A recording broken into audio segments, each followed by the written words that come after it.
Hey guys, welcome back to the studio for another lesson. This week we're going to be talking about the concept of playing scale outlines over the chord changes to jazz standards. We'll start out by learning what exactly a scale outline is and how we can go about developing one over the changes to any standard. Then I'll take you through an iteration of an outline I've cooked up over the changes to the tune Stella By Starlight. I'll break down the whole thing for you so you can get a better understanding of why I chose the particular scales I did and how they fit over the chords. Then we'll dig into applying Barry Harris's rules for chromaticism in descending scale lines over those same chord changes. We'll go through a couple of different exercises for doing this before wrapping up the lesson by checking out an etude over the changes that more closely resembles what an improvised solo using these concepts would sound like. You guys ready? Let's get started.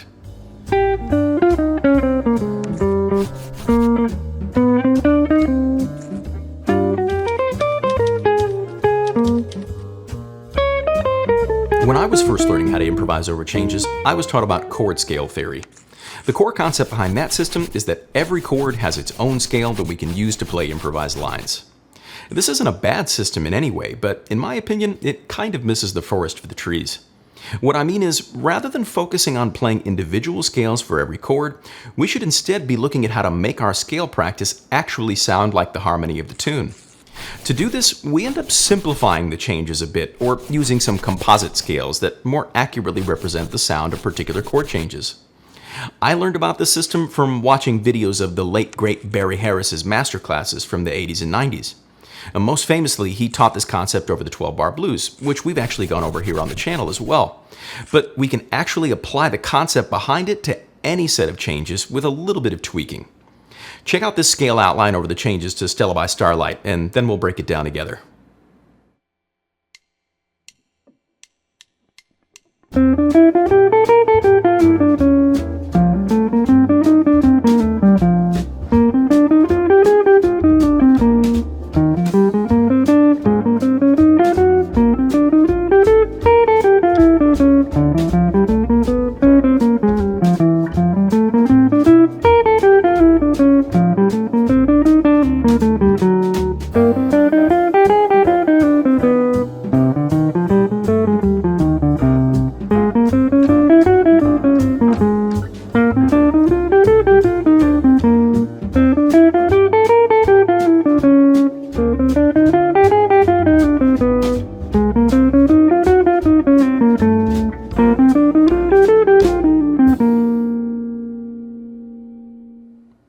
Over E half diminished to A7 flat 9, I opted for this move. That's C7 up and down to the third of an A. If you study Barry's concepts, you'll quickly learn that the dominant chord, C7, contains an E half diminished. So we can use the dominant scale here to great effect. Then coming down, I resolved into the third of the A to make the resolution for that chord land on the strong beat. These next 4 bars are classic Barry strategy. Just ignore the 2 chords and only play the scales for the dominants. Since we've got long 2/5s happening here, I'll play the dominant scales I need up and down so all the chord tones land on the beat. Over C minor 7 to F7, I'll play F7 up and down. Then over F minor 7 to B flat 7, we'll do B flat 7 up and down. E flat major 7 just gets E flat major scale. And we'll play it up to the 7th since that chord only lasts for 1 bar. And the same thing goes for the A flat 7 in the next measure. B flat major 7 is another 1 measure chord, so I'll play its scale up to the 7th. Then over this short minor 2/5, I opted for C7 descending from the 7th to the 3rd of an A. For D minor 7, I decided to play D minor 6 diminish up to the 6. This gives more of a tonic minor sound to my ears, and it suits the harmony better here than the Dorian mode would in my opinion. Next, over the short backdoor progression, I played E flat 7 scale descending to the 3rd of a C7 to set up the resolution to the tonic major. Then F major 7 just needs F major ascending to the 7th.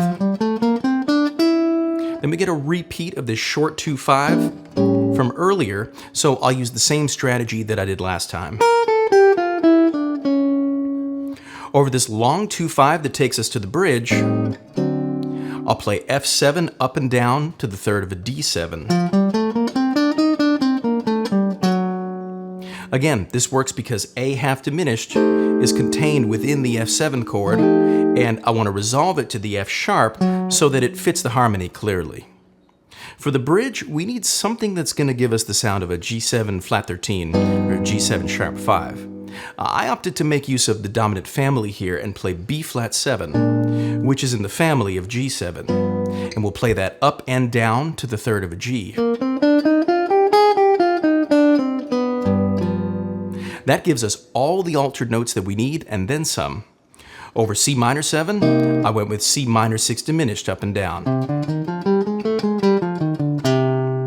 I'm only going up to the 6th though, for the same reason that we only ever ascend to the 7th when we're playing normal scales. This way I get all the chord tones of a C minor 6 to land on the beat, which, if you remember, sounds more like tonic minor to my ears. Over A flat 7 sharp 11, there's a few options that we could employ. I chose to go with A flat 7 flat 5 diminished because it gives me the harmony I need, and it's one of Barry's 4 scales of chords that we haven't had an opportunity to use yet.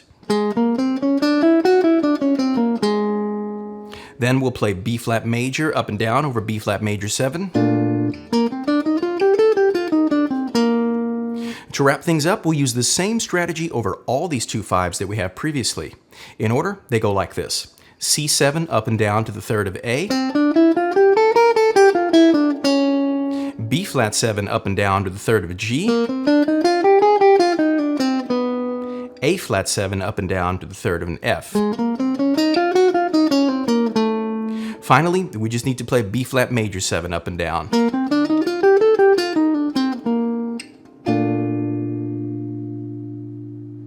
This might seem like a ton of material to get under your fingers, but if you look at how the whole thing is structured, you'll notice that we're only using a few different scale qualities. The magic here is really in how we employ these over the chord changes to get at the core sound of the harmony. In the next section, I'll take you through a couple of ways we could use this information to make use of the different rules that we've learned to add chromaticism to our descending scale lines.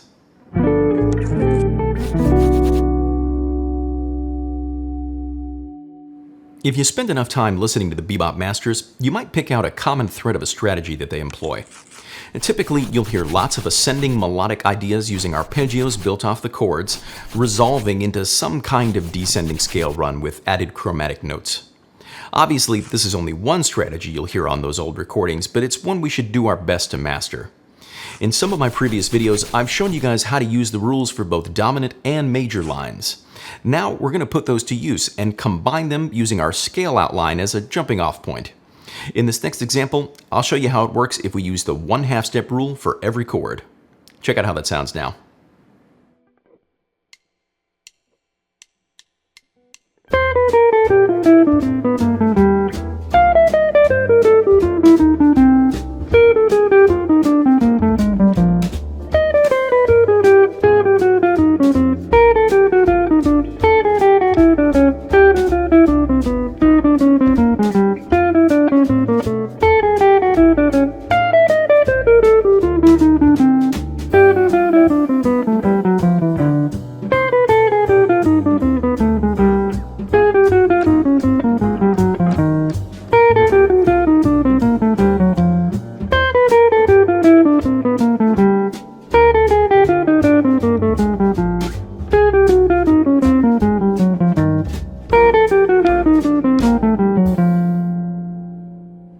We should, of course, practice this using all the different rules starting on every note in each scale. There's even more to work out if we then expand on this idea by running the different scales into one another. In the PDF for today's lesson, you'll find outlines for all the different rule combinations written out for you. For now, let's see how we can liven things up a bit by incorporating an ascending arpeggio before then running down the scale using the different half-step rules. In this next exercise, we'll go up a chord off the root and then run down the scale using the rules. Take a listen to how that sounds now.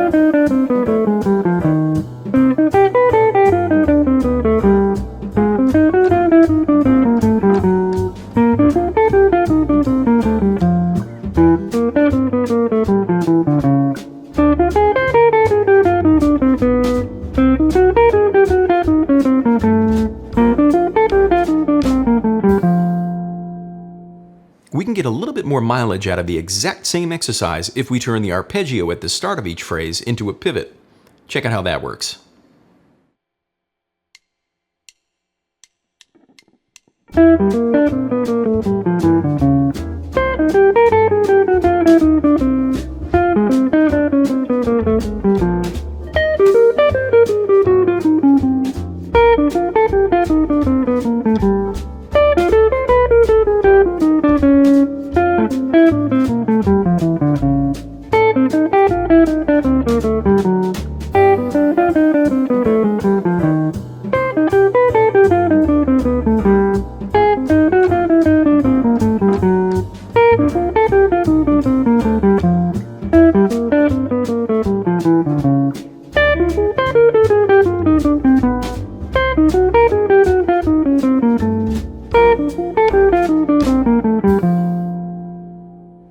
There's obviously a ton more we can do like this, and in the PDF for today's lesson, you'll find way more exercises in this style than I have time to cover today.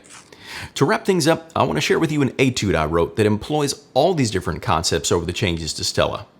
Before we do that though, I need to give a quick shout out to Truefire.com for supporting the channel. Truefire is an online lesson library that's host to literally thousands of courses on a wide range of musical topics from some really amazing artists and educators, including yours truly. My second course, Exploring Bebop Blues, is available on Truefire now. In this course, I'll explain and demonstrate an essential vocabulary of harmonic and melodic techniques and creative concepts. Using Truefire's learning tools, we'll practice and play through 10 etudes exploring different approaches for playing over commonly encountered bebop blues feels, tempos, and changes. We'll start with a typical jazz blues progression and then work our way up to applying more expressive approaches for playing over more sophisticated changes like the bird blues. As you play through all 10 etudes, you'll learn many essential characteristic melodic lines and how to approach bebop's many rhythmic complexities. The link to the course is in the description of this video. Also, if you ever wanted to grab a private lesson with me, I've got a new option available for you. I'm now accepting video exchange students through Truefire as well. That link can be found in the description of this video. Now, let's get back to today's lesson and check out that etude over these chord changes we've been working on.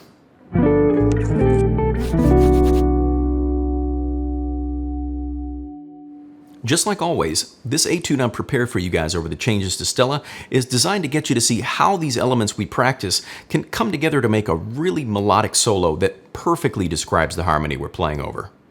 As you listen to and learn this one, see if you can pick out where and how I'm using the concepts I've been teaching you. I'd also really encourage you to extract some of your favorite phrases and run them through all 12 keys and in multiple positions on the instrument to really get them in your bones. Here's the etude for you to check out now.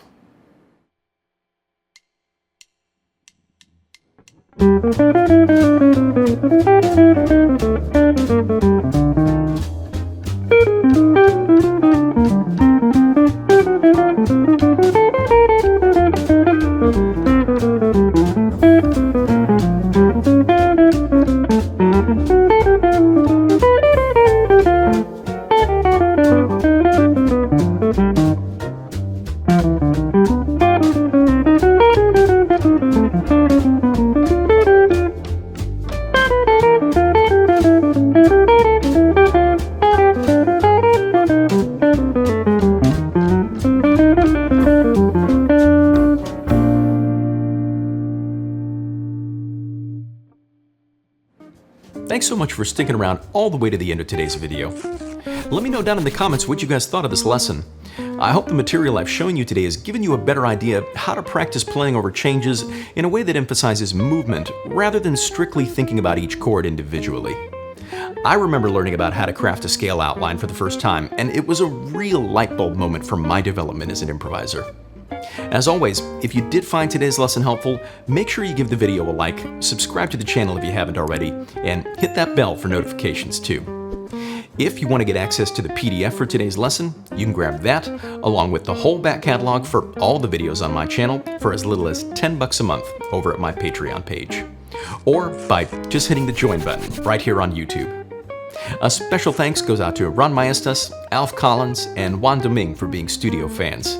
I really appreciate your support. An extra special thanks is due to these studio members for their support as well: Tom Gates, Andrew McBride, Aldo Fonseca, Nikita Sketchkov, Michael M., Jason Paul Dubois, Ron Askew, JP, Pete Lang, Lawrence Beer, Dan Harvey, Johnny Phillips, Raymond Agloro, James Seabury, Bruce Wood, Larry G., Bill Benfield, Benjamin Dockstader, Sean Lepore, Severus Guo, Paul George, Stephen White, Salkai Zoltan, Apollos Jolivert, Justin Fisher, Milandi Kaiser, Tyler Koserek, Jesse Cable, David Wortman, Michael LeBroy, Todd Stupnik, Zay Suarez, Gia Theobald, Artie Sanchez, Louis Rosen, Stephen Prager, Aaron Walters, Skimster, Everton Armstrong, Stephen Schwartz, Max Irwin, Patrick Caron, David Zuckerbraun, and PH.